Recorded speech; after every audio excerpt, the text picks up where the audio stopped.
Memang di Indonesia ini angka penyakit-penyakit metabolik ya kita bilang, seperti penyakit gula, penyakit cuci darah akibat gula itu memang semakin meningkat.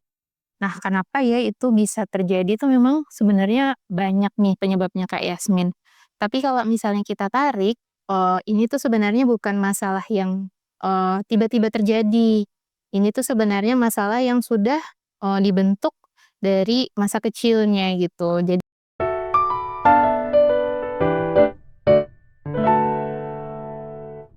Assalamualaikum warahmatullahi wabarakatuh. Kembali lagi di podcast kita semua, podcastnya PKS Riau. Bersama saya, Yasmin sebagai host, dan narasumber kita kali ini, Dr. Sita. Selamat datang, Dr. Sita. Apa kabarnya, Kak? baik, Ayo, habis dari mana nih, dok? dari rumah sakit. Oh, habis dari rumah sakit Mhm. banget ya. Gimana hari ini? Alhamdulillah berjalan lancar, seperti biasa bukan di rumah sakit. Sama pasien ya, intinya. Eh, jadi di podcast kita semua ini, ingin membahas hal-hal ringan gitu terkait kesehatan dan masalah mungkin di lingkungan di hari-hari kita saat ini, bahkan yang berdampak pada lingkungan kita. Nah, yang pengen saya tanyakan ini terkait belakangan ini banyak kasus seperti anak-anak yang sudah mungkin udah cuci darah gitu kan, dok. Bahkan umurnya itu ada yang sampai 16 tahun, belum nyampe di angka 20 tahun gitu. Nah, itu miris gitu. Bahkan ketika eh, saya kan di mahasiswa gizi. Nah, waktu itu ketika pernah melakukan magang, itu saya terkejut melihat ternyata ada anak yang putus sekolah ternyata karena dia cuci darah gitu. Karena dia cuci darah berkali-kali di umur 16 tahun akhirnya memutuskan nggak mau sekolah. Tuh. Nah, itu kan suatu kondisi yang miris gitu, Kak. Terputusnya pendidikan karena sakit tuh. Menurut dokter itu kenapa sih bisa terjadi maraknya hal seperti ini? Mhm. Oke, terima kasih ya Kak Yasmin sudah mengundang di podcast kita semua, podcastnya PKS Riau ya. Nah, betul, kemarin sempat dihubungi ya sama teman-teman kru dari PKS, untuk ngobrol-ngobrol nih tentang, fenomena ya yang terjadi di belakangan ini kalau misalnya banyak anak-anak itu yang, mmm, bahkan kita mikirnya dulu mungkin kena sakit itu mungkin di usia tua ya, tapi kita lihat belakangan ini tuh bahkan anak-anak, bahkan belum injak usia remaja tuh udah mulai ada yang minum obat gula karena memang, banyak nih penyebabnya Kak Yasmin. Mungkin Kak Yasmin juga banyak terpapar ya sebagai mahasiswa gizi, sempat melihat juga banyak-banyak kasus di luar sana gitu. Dan benar kata Kak Yasmin kalau misalnya memang di Indonesia ini angka penyakit-penyakit metabolik ya kita bilang, seperti penyakit gula, penyakit cuci darah akibat gula itu memang semakin meningkat. Nah, kenapa ya itu bisa terjadi itu memang sebenarnya banyak nih penyebabnya Kak Yasmin. Tapi kalau misalnya kita tarik, ini tuh sebenarnya bukan masalah yang, tiba-tiba terjadi. Ini tuh sebenarnya masalah yang sudah, dibentuk dari masa kecilnya gitu. Jadi kalau misalnya kita tarik, eee, lihat ya perkembangan anak itu, sebenarnya nggak ada ya anak remaja yang tiba-tiba kok bisa ya langsung cuci darah gitu. Kok bisa ya tiba-tiba serangan jantung bahkan belum usia, 30 tahun gitu kan.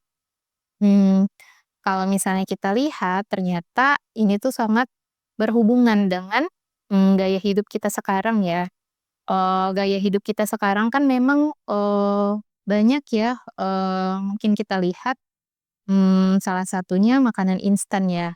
Ini yang perlu kita highlight sama-sama gitu. Kalau misalnya memang makanan instan ini, menjadi salah satu pemicu nih, kenapa sih, mulai banyaknya sakit-sakit seperti ini. Nah, kenapa ya makanan instan itu bisa bikin sakit gula, bisa bikin cuci darah, bisa bikin, eee, penyakit-penyakit metabolik kayak serangan jantung gitu. Eee, kalau misalnya kita lihat di kemasan ya, kemasan makanan instan itu, di bagian belakangnya kalau kita lihat itu, coba kita perhatikan komposisinya, kandungan gula dan kandungan natrium. Nah, kalau misalnya makanan ciki-ciki ya kita bilang ya, ciki-ciki micin itu, kalau kita lihat di belakangnya natriumnya itu bahkan itu satu kemasan itu adalah untuk memenuhi kebutuhan natrium kita untuk 3 hari. Jadi bisa kita bayangkan ya bagaimana ginjal kita itu bekerja gitu untuk mencerna yang seharusnya natrium yang kita butuhkan selama 3 hari, tapi kita makan dalam satu waktu. Dan tentunya itu yang eee, itu tuh bukan masalah yang tiba-tiba gitu, maksudnya itu kita bangun dari kecil gitu. Mungkin kita sebagai orang tua ya harus memperhatikan bahwa memberikan ciki-ciki itu, nggak baik sebenarnya gitu, karena memang tadi, tinggi natrium, yang seharusnya kita, tidak konsumsi karena memang, banyak kandungan tidak baik, bahkan tidak bergizi ya. Nah itu terus-keterusan. Kayak contohnya mie instan ya, kalau misalnya mie instan itu, sama juga. Sebenarnya mungkin banyak orang memikirkan mie instan itu yang bahaya pengawetnya aja ya, tapi sebenarnya kandungan di bumbunya itu, yang rasanya sangat nikmat itu, jadi memang, natriumnya juga yang terlalu tinggi gitu. Jadi, kalau bisa makan mie instan itu sebaiknya memang dihindari bukan karena hanya pengawetnya gitu, tapi memang karena bumbu-bumbunya yang nikmat itu. Memang sih sangat menyenangkan ya makan mie instan itu, tapi, harus dihindari ya. Kalau bisa bertahap untuk buat ibu-ibu di rumah ya, jangan sampai anak-anaknya itu berangkat sekolah gitu, maksudnya berangkatnya makan mie instan gitu. Karena, selain itu tidak baik, itu juga sebenarnya kandungan gizinya sangat rendah gitu. Tidak cukup untuk memenuhi kebutuhan dia untuk menghadapi, seharian di sekolah gitu. Karena isinya kan cuma karbohidrat ya sebenarnya. Sebenarnya memang karbohidrat itu kita butuhkan, tapi, mmm, tidak hanya karbohidrat itu. Jadi nggak cukup hanya dari mie instan saja, ditambah lagi memang tadi kandungan natriumnya. Itu contoh dari, mmm konsumsi makanan cepat saji ya. Selain itu juga kalau misalnya makanan cepat saji, kita bukan cuma bicara soal yang terlalu asin sebenarnya. Natrium kan sebenarnya garam ya. Nah, yang bahaya juga sebenarnya terlalu manis nih. Jadi kalau misalnya kita itu kebanyakan di pagi hari ya, kadang dikasih, teh manis aja, itu kan sebenarnya isinya gula aja nih. Atau misal berangkat sekolah kita makannya roti aja, rotinya roti coklat. Itu sama juga tuh sebenarnya tidak cukup untuk memenuhi kebutuhan gizi kita di pagi hari gitu. Jadi kalau misalnya bicara anak remaja itu sebenarnya yang membentuk, anak-anak remaja itu terbiasa memakan makanan cepat saji itu dari orang tua ya, gitu. Jadi balik lagi nih ke orang-orang tua, coba perhatikan lagi bagaimana, makanannya di rumah gitu. Kalau bisa harus memenuhi, gizi. Kalau dulu kita mungkin kenalnya 4 sehat 5 sempurna ya. Kalau dari Kementerian Kesehatan sekarang sebenarnya motonya udah beda lagi nih, Kak Yasmin. Mungkin Kak Yasmin juga udah sering banyak terpapar ya. Ya sekarang namanya isi piringku ya. Jadi isi piringku kalau mungkin dulu 4 sehat 5 sempurna itu adalah karbohidrat, protein, lemak, dan vitamin ditambah mineral ya dan susu gitu. Itu yang 5 sempurnanya ya. Kalau sekarang sebenarnya isi piringku ya. Gitu kalau untuk, makanan-makanan yang harusnya kita konsumsi. Nah selanjutnya itu, salah satu yang menyebabkan kita juga, banyak ya, sakit-sakit, tua renta gitu ya kita bilang, kok bisa ya anak muda tuh masih muda udah sakit-sakit yang sebenarnya mungkin kita pikir dulu sakit-sakit orang tua gitu, salah satunya Jompo dini. ya jompo dini gitu ya, dikit-dikit udah nyeri pinggang, dikit-dikit udah lemas gitu kan, dikit-dikit, udah nggak kuat aja gitu. Salah satunya itu juga karena memang, perilaku sedenter namanya ya. Perilaku sedenter tuh apa sih? Itu perilaku yang, cenderung berdiam aja di satu tempat, itu namanya sedenter ya. Jadi kita kebanyakan tidur aja, scroll-scroll-an, gadget gitu kan, atau terlalu banyak menonton layar, itu sebenarnya salah satu penyumbang juga nih dalam, tingginya, penyakit-penyakit metabolik di usia muda gitu.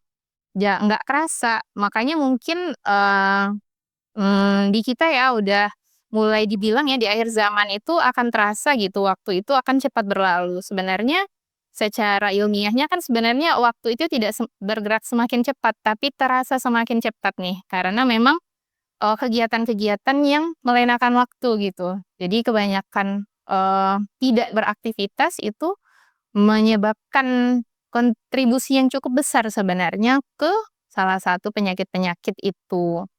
Karena nggak bergerak itu. Kalau misalnya orang-orang dulu kan, kalau kita ingat ya Kak Yasmin, kita lihat kakek nenek kita kenapa ya kok bisa, long last ya hidupnya gitu, maksudnya agak lama gitu, usia-usia 90 tahun, nah 100 tahun bahkan ada gitu kan. Karena memang dulu orang-orang tuh banyak jalan kaki gitu. Maksudnya mau pergi ke ladang, mau pergi ke masjid gitu kan, mau ke rumah tetangga mungkin atau berangkat kerja itu kebanyakan jalan kaki dan mungkin kebutuhan jalan kaki yang 10.000 langkah mungkin yang kita tahu ya Kak Yasmin ya, itu sudah terpenuhi gitu dari kegiatan sehari-hari.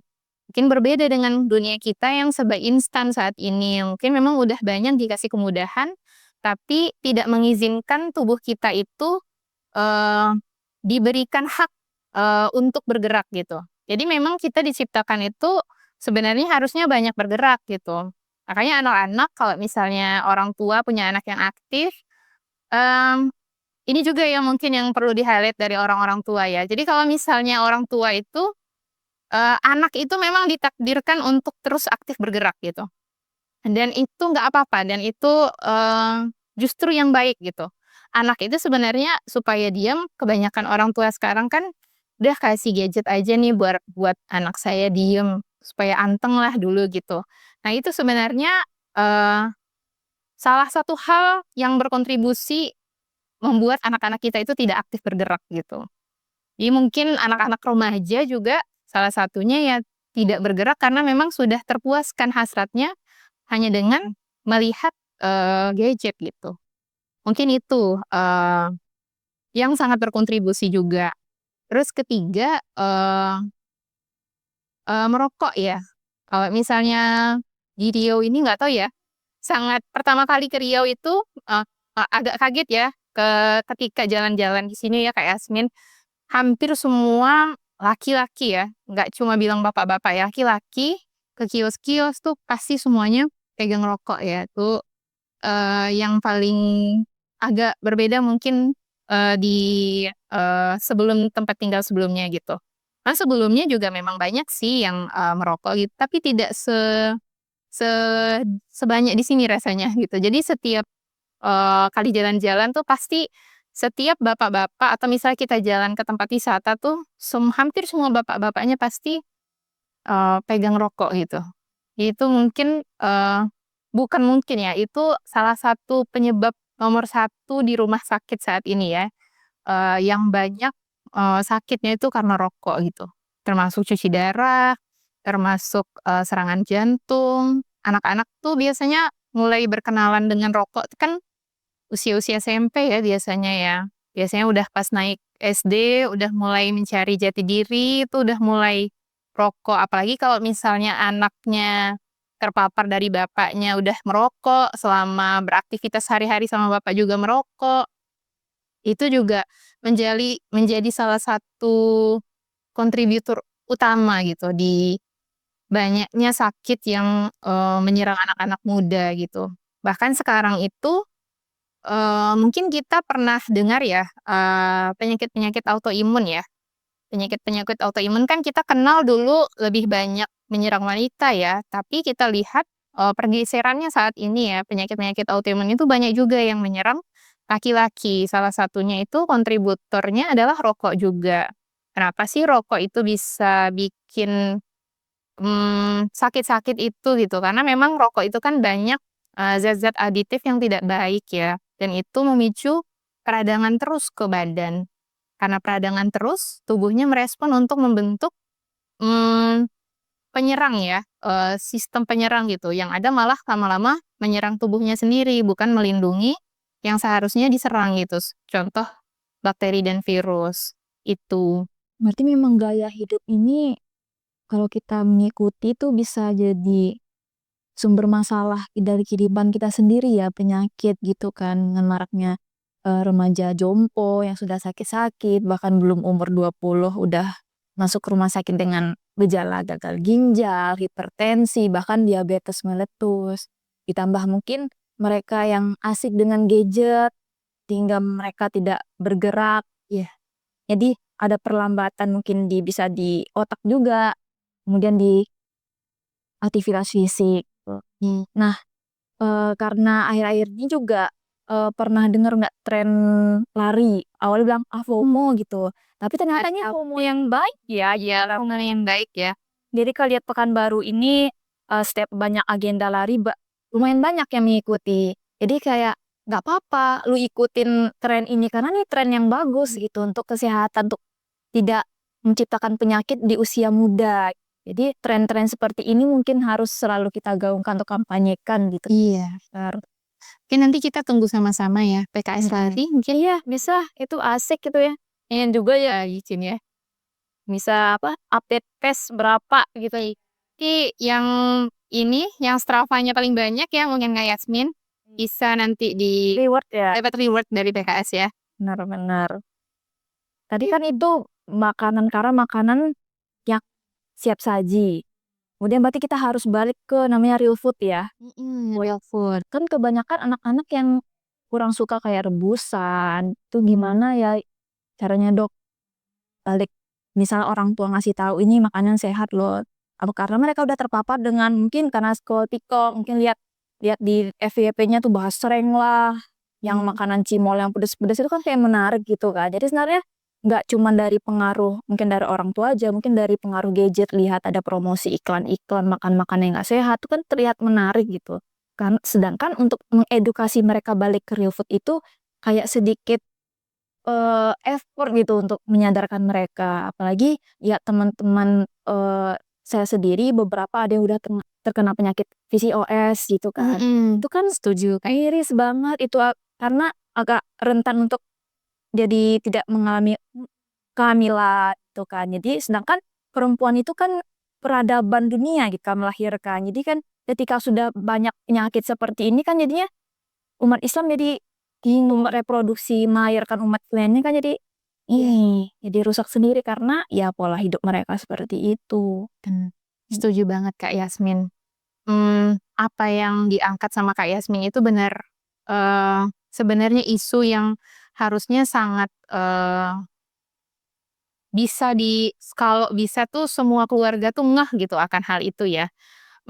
Tadi yang pertama, soal makanan. Kenapa ya kok bisa tuh anak-anak tuh, remaja ya, milihnya tuh makan cimol aja, basreng aja, seblak aja, atau atau ini, ayam crispy aja sukanya gitu.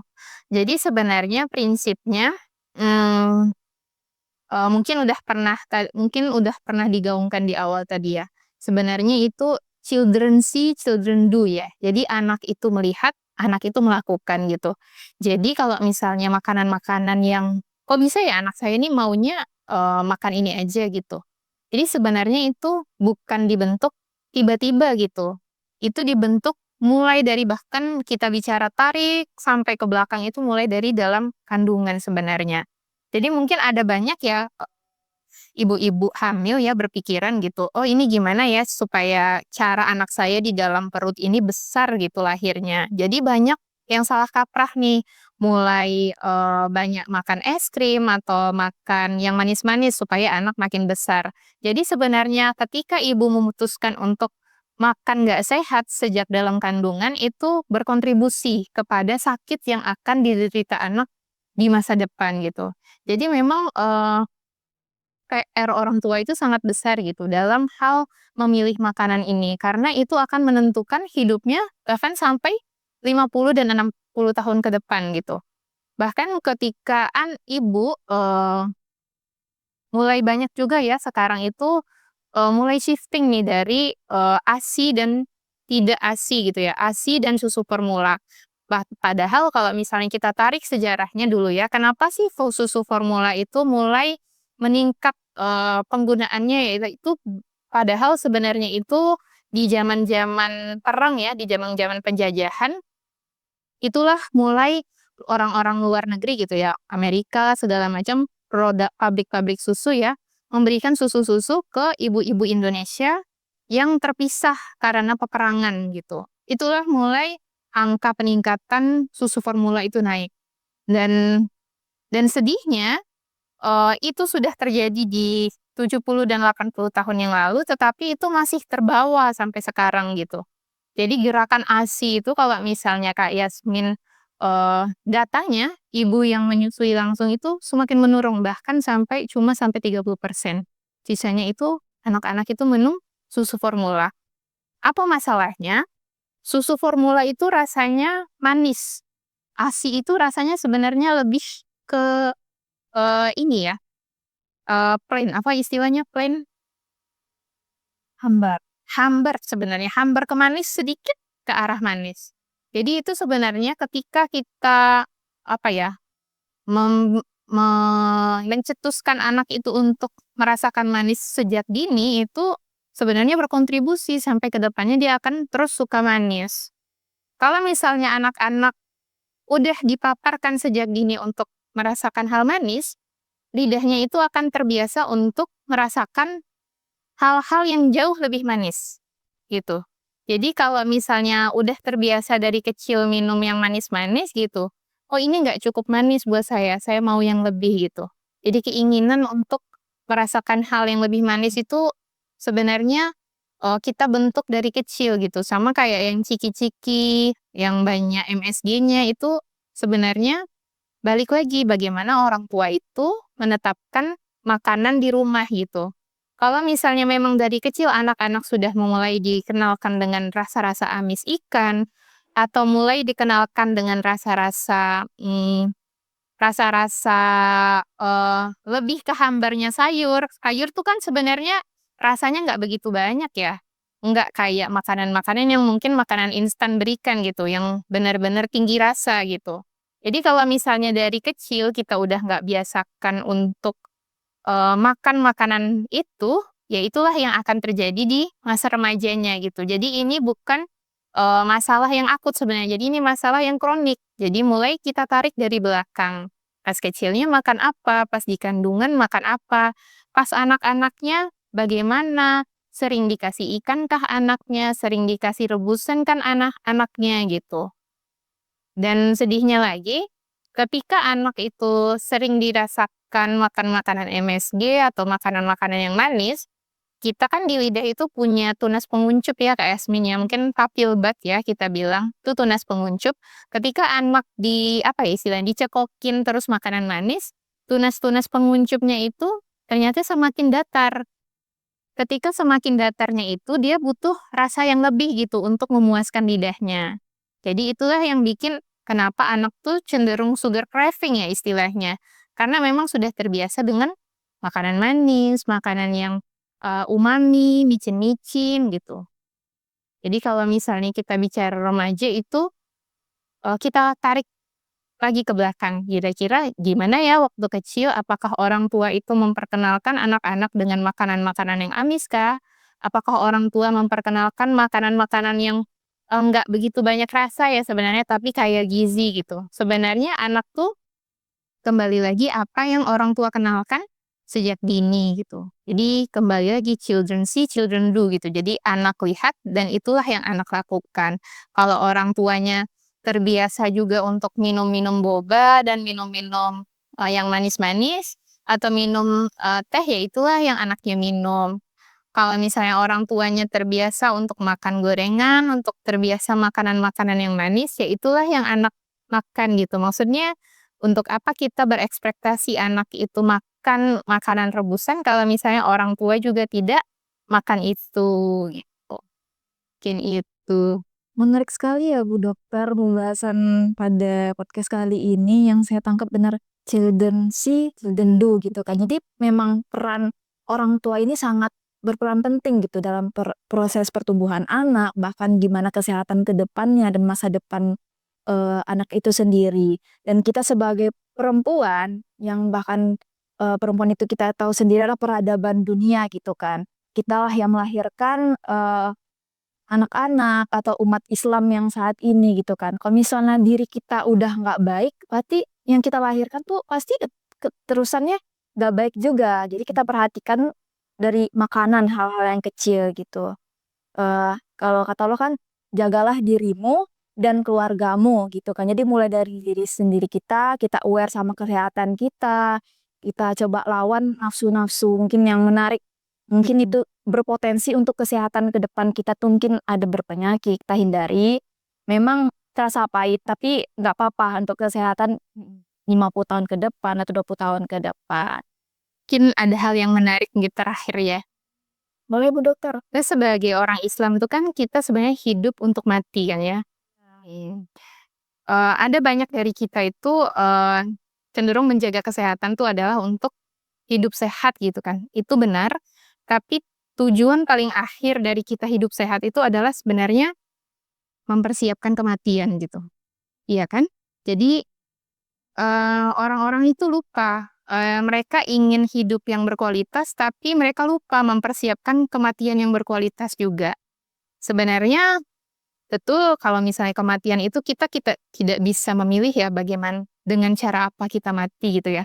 Tapi kita bisa usahakan nih, kita ingin mati dengan proses yang cepat atau proses yang lama gitu kan. Kalau misalnya kita ingin mati dengan proses yang cepat, pasti itu semua impian ya, maksudnya sakaratul maut dengan proses yang cepat gitu kan.